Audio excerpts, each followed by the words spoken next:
ओम शांति। आज 25 नवंबर 2021 साकार रूप से चले हुए प्यारे बाबा की मधुर महावाक्य। प्यारे बाबा बोले, मीठे बच्चे, अपनी तकदीर ऊंच बनानी है तो रूहानी सेवा का शौक रखो। सबको ज्ञान धन का दान करते रहो।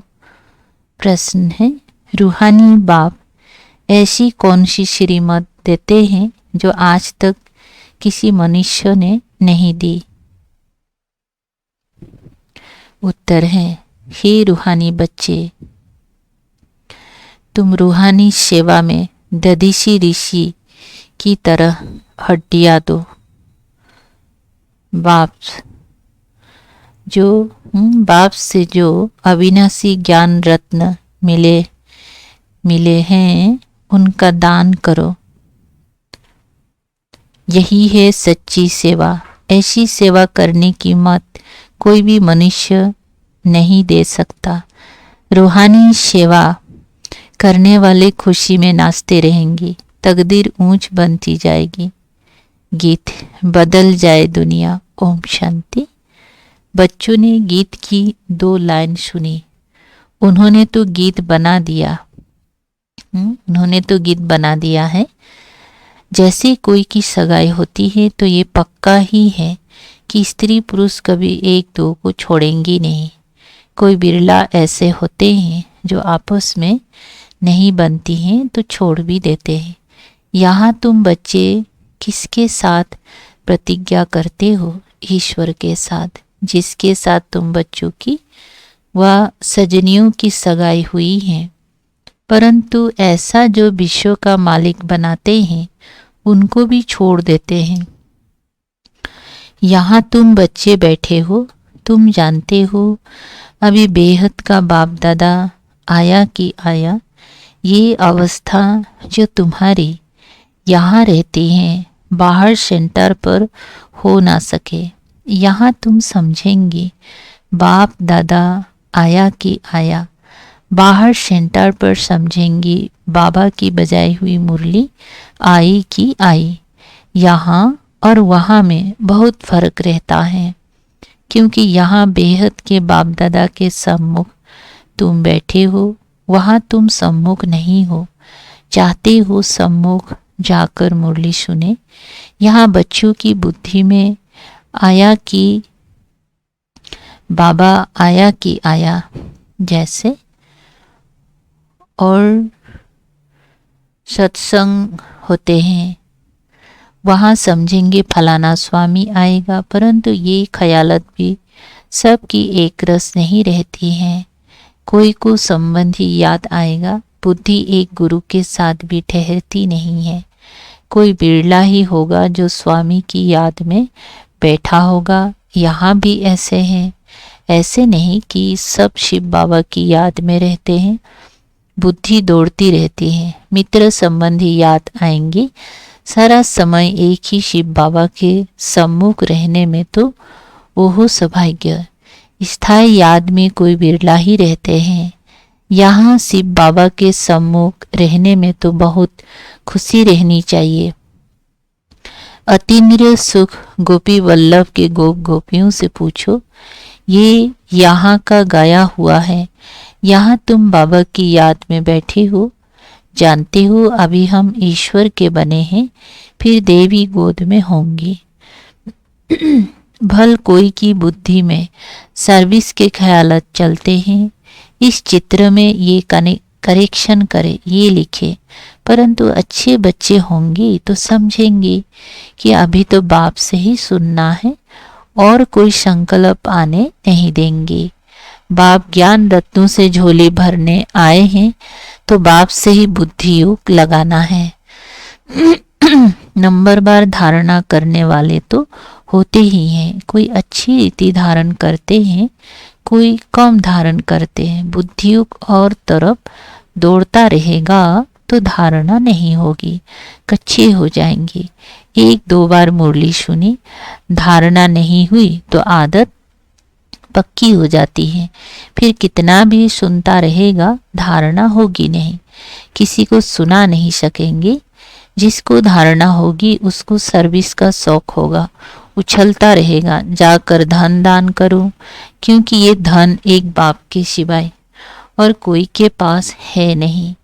बाप ये भी जानते हैं सबको धारणा हो ना सके, सब एक रस ऊंच पद पा नहीं सकते, इसलिए बुद्धि और तरफ भटकती रहती है। भविष्य तकदीर इतनी ऊंच बन नहीं सकती है। फिर कोई स्थूल सर्विस में अपनी हड्डी देते हैं, सबको राजी करते हैं, जैसे भोजन पकाते हैं खिलाते हैं।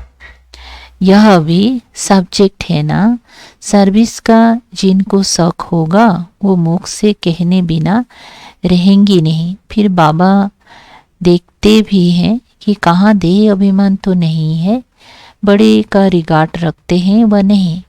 बड़े महारथियों का रिगार्ड तो रखना होता है।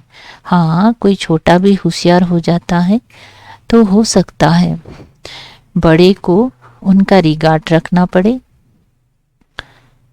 बड़े को उनका रिगार्ड रखना पड़े न? छोटा को भी, क्योंकि बुद्धि उनकी गैलअप कर लेती है। सर्विस का शौक देख बाप तो खुश होगा ना, ये अच्छी सर्विस करेंगे। सारा दिन परदेसिनी समझाने की भी प्रैक्टिस करनी चाहिए। प्रजा भी तो ढेर बननी है ना, लाखों प्रजा चाहिए और तो कोई उपाय है नहीं। सूर्यवंशी, चंद्रवंशी, राजा रानी, प्रजा सब यहाँ बनने हैं। कितनी सर्विस करनी चाहिए, बच्चों की बुद्धि में है। अभी हम ब्राह्मण बने हैं, घर गृहस्थ में रहने से हर एक की अवस्था अपनी रहती है ना, घर बार तो छोड़ना नहीं है। बाबा कहते घर में भल रहो, परंतु बुद्धि में ये नीचे रखना है कि ये पुरानी दुनिया खत्म हुई पड़ी है, हमारा अब बाप से काम है। यह भी जानते हैं कल्प पहले जिन्होंने ये ज्ञान लिया था वही लेंगे। सेकेंड बाय सेकेंड हूबहू रिपीट हो रहा है। आत्मा में ज्ञान है ना, बाप के पास भी ज्ञान है। बच्चों को भी बाप जैसा बनना है। पॉइंट धारणा करनी है। सब पॉइंट एक साथ नहीं समझाई जाती हैं, लक्ष्य पक्का रखा जाता है। विनाश भी सामने खड़ा है। ये वही विनाश है। सतयुग त्रेता में कोई लड़ाई आदि होती नहीं, वो तो बाद में जब बहुत धर्म होते हैं, लश्कर बड़े होते हैं, तब लड़ाई शुरू होती है। पहले पहले आत्माएं शत्रु प्रधान से उतरती हैं, फिर सतो रजो तमो में आती हैं। ये सब बुद्धि में रखना है। कैसे राजधानी स्थापन हो रही है, यहाँ बैठे हो तो यह बुद्धि में रखना है। शिव बाबा आकर हमको खजाना देते हैं, जिसको बुद्धि में धारण करना है। अच्छे अच्छे बच्चे नोट्स लेते हैं। अच्छा, नोट्स लेना अच्छा है, तो बुद्धि में टॉपिक्स आएंगे। आज इस टॉपिक पर समझाएंगे। बाबा कहते हैं हमने तुमको कितना खजाना दिया था सतयुग त्रेता में, तुम्हारे पास अथाह धन था, फिर वाम मार्ग में जाने से कम होता गया, खुशी भी कम होती गई, कुछ ना कुछ विकर्म होने लगे। उतरते उतरते कलाएं कम होती जाती हैं। सतो प्रधान सतो रजो तमो की स्टेजेस होती है ना, सतु से रोजो में आते हैं तो ऐसे नहीं फट से आ जाते हैं।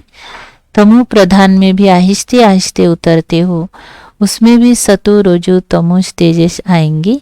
फट से तमो प्रधान नहीं होंगी, धीरे धीरे सीढ़ी उतरते जाते हैं, कला कम होती है। अभी जम लगाना है, तमो प्रधान से सतु प्रधान बनना है। इसके लिए टाइम बाकी थोड़ा है। गाया भी हुआ है, चढ़े तो चाखे वैकुंठ रस। काम की चमाट लगती है तो एकदम चकनाचूर हो जाते हैं, हड्ड गुड्ड टूट जाते हैं। जैसे कोई मनुष्य अपना जीव घात करते हैं, आत्मा घात नहीं जीव घात कहा जाता है, ऐसे ये भी आत्मा का घात हो जाता है कि कमाई सब खत्म हो जाती है। यहाँ तो बाप से वर्षा पाना है, बाप को याद करना है, क्योंकि बाप से बादशाही मिलती है। अपने से पूछना है कि हमने बाप को याद कर कितनी भविष्य के लिए कमाई की, कितने अंधों की लाठी बने। घर घर में पैगाम देना है कि ये पुरानी दुनिया बदल रही है, बाप नई दुनिया के लिए राजयोग सिखा रहे हैं। सीढ़ी में सिखाया है, ये बनाने में मेहनत लगती है, सारा दिन ख्यालत चलता रहता है कि ऐसा सहज बनावे जो कोई समझ जाए। सारी दुनिया तो नहीं आएंगे, देवी देवता धर्म वाले ही आएंगे। तुम्हारी सर्विस तो बहुत चलनी है, तुम जानते हो हमारा क्लास कब तक चलेगा, वो तो लाखों बरस कल्प के आयु समझते हैं, तो शास्त्र आदि सुनाते ही रहते हैं। समझते हैं जब अंत होगा तब सबका सदगति दाता आएगा, फिर जो हमारे चेले हैं उनकी गति हो जाएगी, फिर हम भी जाकर ज्योति में समा जाएंगे। परंतु ऐसा तो है नहीं, तुम जानते हो हम अमर बाप द्वारा सच्ची सच्ची अमर कथा सुन रहे हैं, तो अमर बाबा जो कहते हैं वो मानना भी चाहिए। सिर्फ कहते हैं मुझे याद करो और पवित्र बनो, नहीं तो बहुत सजाएं खानी पड़ेगी, पद भी कम मिलेगा, सर्विस में मेहनत करनी है।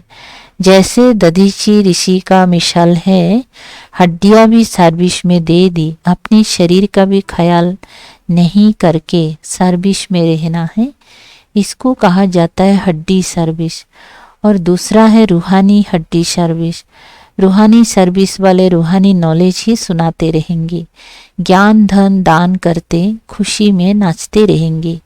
दुनिया में जो मनुष्य सर्विस करते हैं वो है जिस्मानी, शास्त्र बैठ सुनाते हैं, वो कोई रूहानी सर्विस नहीं है।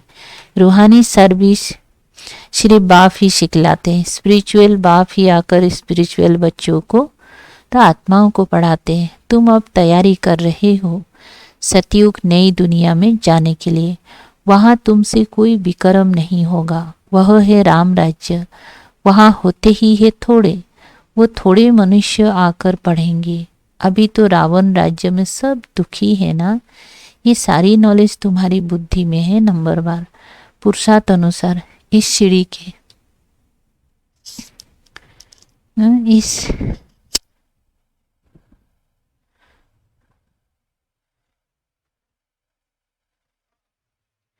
इस सीढ़ी के चित्र में ही सारी नॉलेज आ जाती है।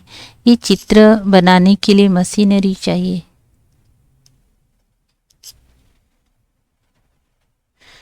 उस गवर्नमेंट की रोज अखबारें कितनी छपती हैं, कितनी कारोबार चलती हैं, यहाँ तो सब हाथ से बनाना पड़ता है।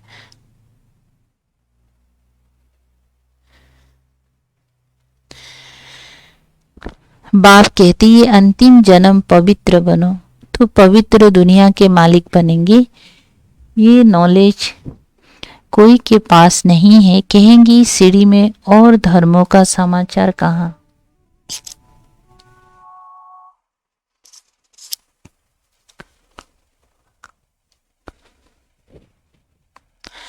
वो भी इस गोले में लगा हुआ है। अच्छा, वो नई दुनिया में तो आते ही नहीं है, उन्हें कुछ शांति मिलती है। भारतवासी ही स्वर्ग में थे ना, भारत में ही बाप राजयुग सिखलाने आते हैं, इसीलिए भारत का प्राचीन राजयुग सब पसंद करते हैं। इस चित्र से वो खुद ही समझ जाएंगे, बरोबर नई दुनिया में सिर्फ भारत ही था। अपनी धर्म को भी समझ जाएंगे, जैसे क्राइस्ट आया धर्म स्थापन करने, इस समय वो भी बेगर रूप में है, सभी तमो प्रधान है। ये रचना और रचना की कितनी बड़ी नॉलेज है। तुम कह सकते हो कि हमको किसी के पैसे की दरकार नहीं है, पैसे हम क्या करेंगे। तुम ये सुनो और दूसरों को सुनाने के लिए ये चित्र आदि छपाओ। इन चित्रों से काम लेना है, हाल बनाओ जहाँ ये नॉलेज सुनाई जाए। बाकी हम पैसा लेकर क्या करेंगे। तुम्हारे ही घर का कल्याण होना है। तुम सिर्फ प्रबंध करो, बहुत आकर सुनेंगे। रचना और रचता की नॉलेज तो बड़ी अच्छी है, ये तो मनुष्यों को ही समझानी है। विलायत वाले ये नॉलेज सुनकर बहुत पसंद करेंगे, बहुत खुश होंगे, समझेंगे हम भी बाप के साथ योग लगाएंगे तो विक्रम विनाश हो जाएंगे। सबको बाप का परिचय देना है।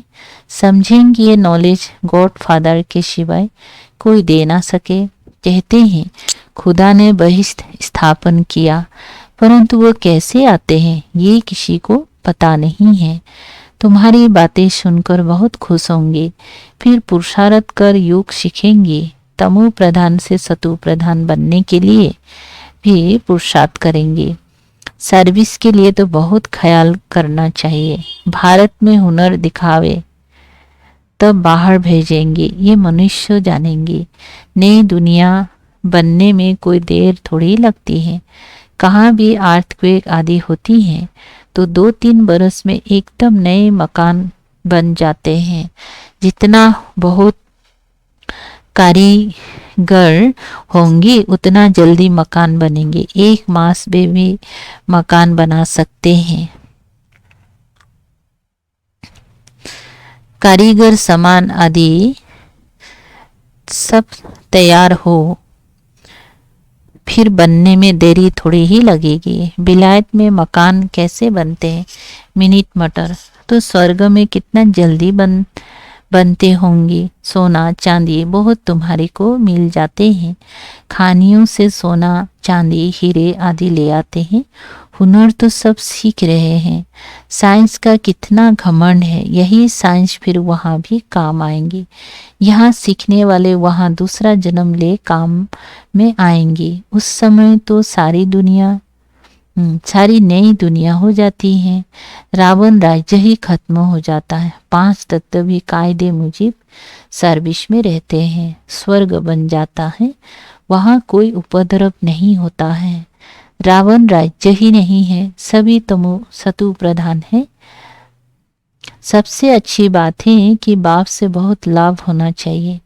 बाप जो फुर्ना देते हैं उसको धारण करना है और दूसरों को दान देना है। जितना दान देंगी उतना इकट्ठा हो जाएगा। सर्विस ही नहीं करेंगी तो धारणा कैसे होंगे। सर्विस में बुद्धि चलनी चाहिए। सर्विस तो बहुत ढेर हो सकती है, कोई करते रहे। दिन प्रतिदिन उन्नति को पाना है, अपनी भी उन्नति करनी है। अच्छा मीठे मीठे सिकल दे बच्चों प्रति माता पिता बाप दादा का याद प्यार और गुड मॉर्निंग। रूहानी बाप के रूहानी बच्चों को नमस्ते। हम रूहानी बच्चों के रूहानी बाप दादा को याद प्यार गुड मॉर्निंग और नमस्ते नमस्ते। शुक्रिया बाबा, थैंक यू। धारणा के लिए सार है, आपस में 1-2 का रिगार्ड रखना है। सर्विस का बहुत बहुत शौक रखना है। ज्ञान रत्नों से अपनी झोली भरकर फिर उसका दान करना है। 2, एक बाप से ही सुनने का संकल्प रखना है। दूसरे ख्यालों में बुद्धि को भटकाना नहीं है। अच्छा वरदान है, ईश्वरीय अथॉरिटी द्वारा संकल्प व बुद्धि को ऑर्डर प्रमाण चलाने वाले मास्टर सर्वशक्तिवान भव। विस्तार है, जैसी स्थूल हाथ पांव को बिल्कुल सहज रीति जहाँ चाहो वहाँ चलाते हो व कर्मों में लगाते हो, वैसे संकल्प व बुद्धि को जहाँ लगाने चाहो वहाँ लगा सको। इसे ही कहते हैं ईश्वरीय अथॉरिटी। जैसे वाणी में आना सहज है, वैसे वाणी से परे जाना भी इतना ही सहज हो। इसी अभ्यास से साक्षात्कार मूर्त बनेंगे। तो अब इस अभ्यास को सहज और निरंतर बनाओ, तब कहेंगे मास्टर सर्वशक्तिवान। स्लोगन, स्वस्थिति शक्तिशाली हो तो परिस्थिति उसके आगे कुछ भी नहीं है। अच्छा, ओम शांति। शुक्रिया बाबा, थैंक